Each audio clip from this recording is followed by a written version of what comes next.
We have some new information in a developing story that we've been following all morning long. This is a live look at the area where police now confirm one person was shot and killed. Another is in custody near Irving and Golf Course.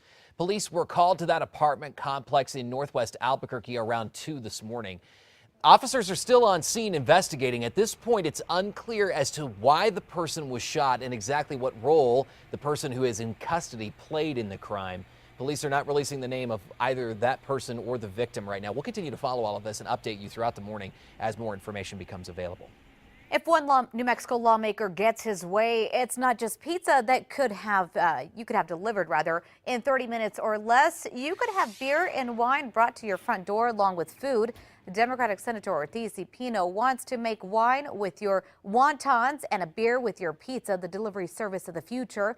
The bill could be good for liquor sales, but a tough sell for others.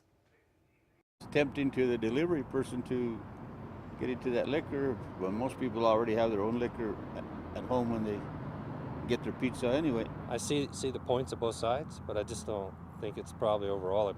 Man, it's just shaking my head on it. As part of the proposal, customers would have to order at least $20 in food. They'd be limited to 2 6-packs and 2 bottles of wine, and their food and drinks have to be delivered to a home or hotel. If the bill becomes law, it would still be up to local governments to decide if they want to adopt it.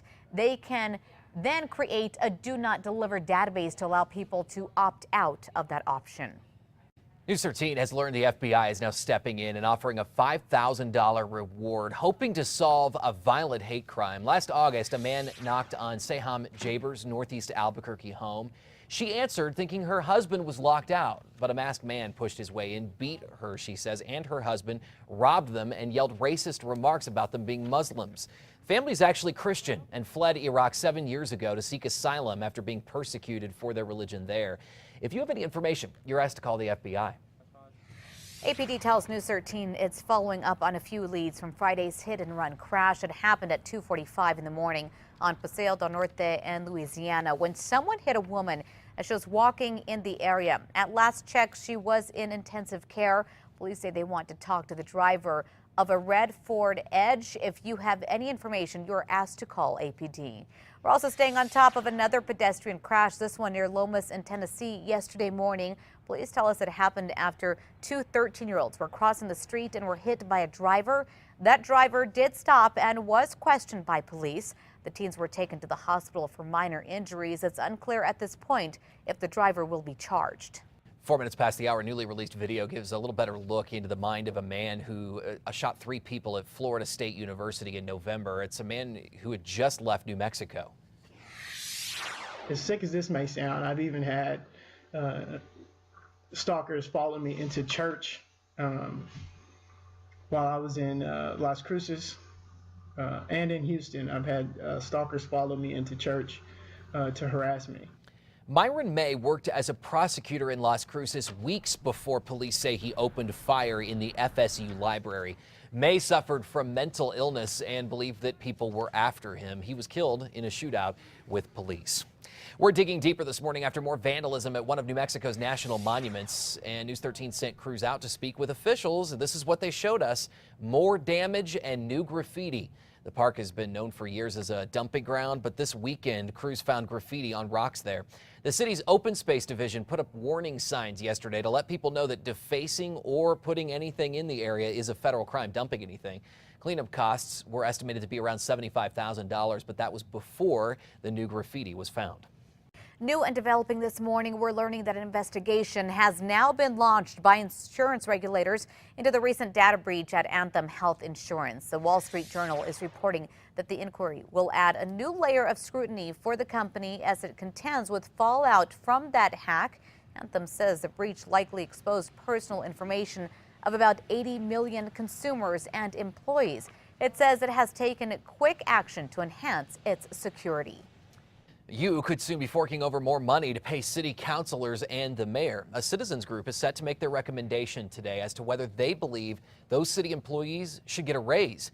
News 13's Catherine Mazzone looked into what factors they used to make their decision. Catherine? Good morning, Adam. Leaders of the Citizens Independent Salary Commission for Albuquerque say they cut no corners in determining what the mayor and city councilors should make. We did an online survey of citizens. We had a public hearing. We studied data from other cities, and we had extensive interviews with the mayor and councilors. John Kerry is the chairman of the Citizens Independent Salary Commission, a group of 5 community leaders who meet every other year to decide whether the mayor and city councilors should get a raise. He says the group spent hours interviewing the mayor, the mayor's chief administrative officer, and 8 of the 9 city councilors to get a better idea of how they do their jobs and how much time they spend doing them, how many hours a week they work, whether they're evening or daytime hours, and the kind of work they put in are all factors. That workload is then compared with the workload of councilors and mayors in 12 other comparable cities in the Southwest, including Santa Fe and Las Cruces.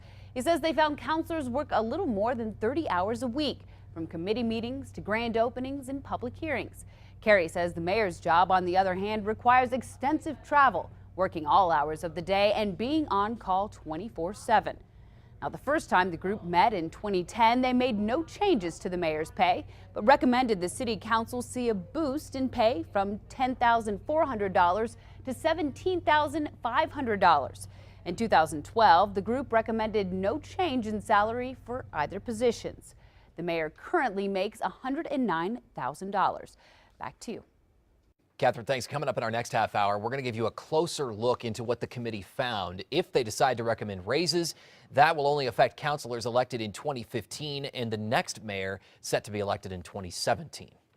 New developments on a Senate bill that would recruit New Mexico students at a young age to become teachers.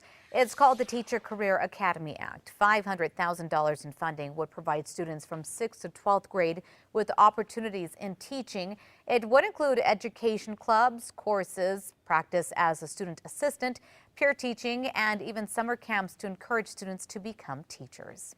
A community in Wyoming is in shock this morning after tragedy on the ice. Yeah, it's pretty awful. Crews are still searching for a 4-year-old girl after she fell through a frozen river. It happened yesterday. According to police, her father was trying to cross the river with his daughter when they both fell through the ice. After several attempts, rescuers were able to get the man out of the river. He was taken to the hospital and treated for hypothermia, but his daughter has yet to be found. No word why they were trying to cross the river, but police say it is dangerous with swift currents and holes as deep as 10 feet in some places. Yeah, there's word that as many as 75 people were searching for her at one time. Now it's down to about 45, 50. Boy. Weather conditions could be to blame meantime for a messy pileup in New Jersey. At least one person was killed, several others injured. The pileup included more than 15 vehicles, including 4 tractor trailers, 2 box trucks, a fully loaded bus, and multiple cars. At least one car even caught fire. The series of crashes prompted the highway to be shut down. Police are investigating whether icy roads played a factor in this massive crash. Of course, they've been dealing with a lot of weather in the Northeast, and Boston got like 2 feet of snow, so it is possible, I suppose. They've been hit, what, 3 times now? I know, and there's another one on the way. New information and a breaking developing story we've been following all morning long. Police have now confirmed that one person is shot and killed. Another is in custody. We're going to take a live look now right where it happened. Police were called to an apartment complex near Irving and Golf Course in northwest Albuquerque about 2 this morning. Police are still there investigating. Right now, it's unclear as to why the person was shot and exactly what role the other person in custody played in the crime. Police are not releasing the names of either that person or the victim right now. We're going to continue to follow the very latest on this as it unfolds throughout the course of the morning. Have more information available on air and online at krqe.com. A New Mexico school principal wants the feds to investigate a student accused of misbehaving. The principal of Española's Carlos F. V. Hill Middle School says 4 students started throwing grammar workbooks and erasers out a classroom window last month. Then one of the 8th graders tossed an American flag out into the snow. Robert Archuleta says that went too far. He says, because I was just messing around. And he sort of laughed. And then the other kids were laughing. The kids that were with him laughed down. There goes the flag. That was his last statement. Now, the principal suspended the 14-year-old last week for 10 years, but he's recommending long-term suspension or expulsion, and he's contacting the FBI. Well, the United States Supreme Court has ruled that the desecration of the flag is protected free speech. The principal cites federal law that prevents disgracing the stars and stripes. And we wanted to know more about the complaint, so we dug deeper to find out for you. News 13 has learned that the FBI has not yet received the complaint, but did tell us that if a federal crime was committed, they will investigate and turn the results over to the U.S. Attorney's Office. Time is 6:33 this morning marks the first of 3 days that homeless campers have to clear out of Tent City in downtown Albuquerque. The city handed out and posted those notices yesterday. Some of the homeless have taken the city up on offers to place them in temporary housing. Others have gotten jobs and are already on their way out. I honestly think they're just going to find another area to put their tent, and they're going to be a different tent city somewhere else, and then it's going to be the same problem. The city says anybody still there after 3 days will be subject to a formal eviction hearing in court. Should the mayor and city councilors see a pay raise? That's what a group of 5 Albuquerque leaders are set to decide today. The Citizens Independent Salary Commission of Albuquerque has been sifting through job duties, citizen surveys, and data from other cities to decide on how much the city employees should make. News 13's Catherine Razone looked into all of that and has more from the Newsplex. Good morning, Catherine. Good morning, Crystal. Adam, committee leaders say this isn't an easy task. They tell me comparing job duties of the mayor and councilors here versus other cities can be challenging. They say in some cities, councilors are part-time and mayors have a more ceremonial role. But making those comparisons is just one part of the group's multi-pronged process in determining leaders' salaries. The Citizens Independent Salary Commission Chairman John Kerry says the group also spent hours interviewing 8 of the 9 city councilors, the mayor, and the mayor's chief administrative officer. They found councilors work more than 30 hours a week, from daytime committee meetings to public hearings in the evenings to grand openings, even answering calls from constituents at 10 o'clock at night. Kerry says the mayor's duties require him to travel extensively, work all hours of the day, and be on call 24/7 in case of emergencies. He says they also held a public hearing and did an online survey where he says many people recommended raises. So what will the committee recommend today? Kerry couldn't say specifically, but he did tell us what the group found. He's somewhat below market, but not by a huge amount. And what we found with city councilors that they're at the lower end of the spectrum. Kerry was referring to the mayor and councilors. This is the 3rd time the committee has reviewed salaries for these city leaders. They've only raised salaries, however, one time. It was for councilors in 2010. Kerry says there hadn't been a meaningful raise for them in 40 years. He adds they haven't found a significant pay increase for the mayor, just small incremental ones through the years. Back to you. All right, thanks for that information, Catherine. Now, if they decide to recommend raises, it will only affect councilors elected in 2015 and the next mayor elected in 2017. New this morning, a New Mexico lawmaker says he wants the state to do a better job protecting pregnant women in the workplace. Representative Terry McMillan of Las Cruces is introducing legislation requiring employers to provide a more flexible schedule and leave time during pregnancy. McMillan says he wants to put New Mexico more in line with federal standards. That bill was filed yesterday.